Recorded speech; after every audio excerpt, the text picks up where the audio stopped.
Yes. Hi, good afternoon. Well, first of all, I want to ask you if you could tell us your name and your age. Hi, good afternoon. My name is Amadeo Olvera. I'm 25 years old. Well, I know that you live in the United States for weeks. Could you tell me how was your experience there? How the people treat you? It was really good, actually. I lived in Miami, Florida for about 3 weeks.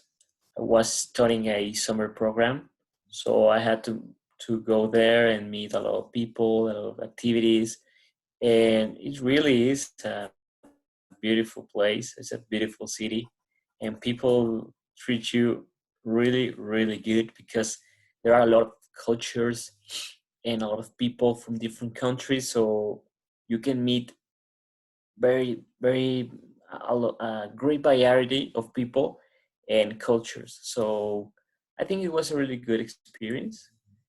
People is really, really, really good. Cuban people, Puerto Rican people. There's a lot.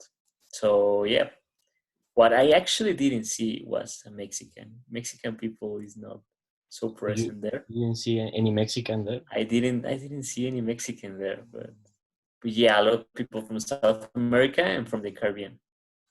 Okay, and what was the best thing about being in Miami, beside the people and the cultures? Cars. There are a little bit, there are a lot of good cars. But no, I mean the city is incredible. The buildings, the activities, the things you see, the museums, uh, the quality of life is really good. I mean, you can live in a not so wealthy place, but you still have a pool, have really good security, really good AC. So, I mean, there's a really, really good life quality.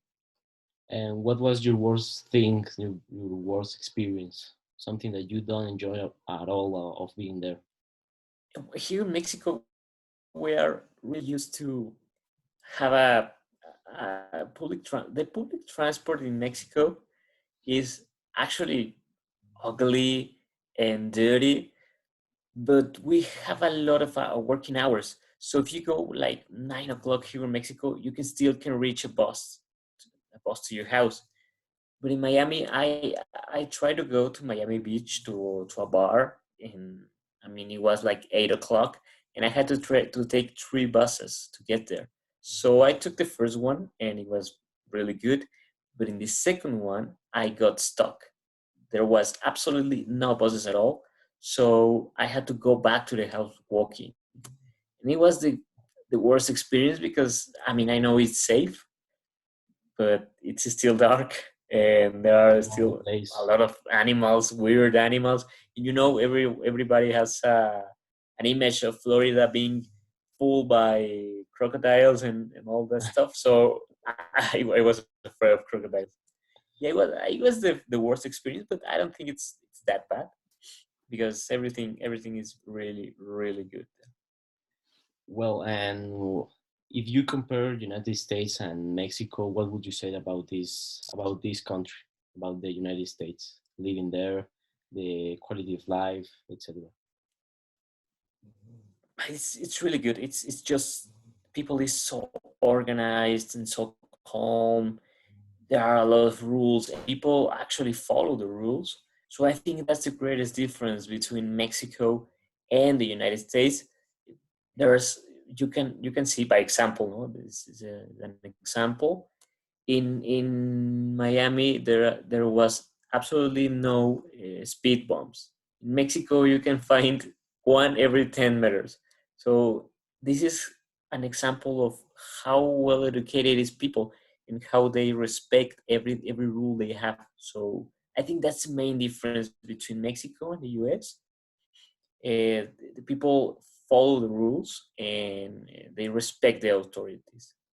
And apart from the obvious, all the investment, the businesses, and everything, all the structure that they have in the social life is really really different to Mexico. But both are good countries. if you could live there again, would you do it? Absolutely, yes. I mean, I will live there anytime. If you know if they're looking for someone, let me know. I would like to go there. Well, thank you for giving me this interview. Thanks to you, and cheers, man.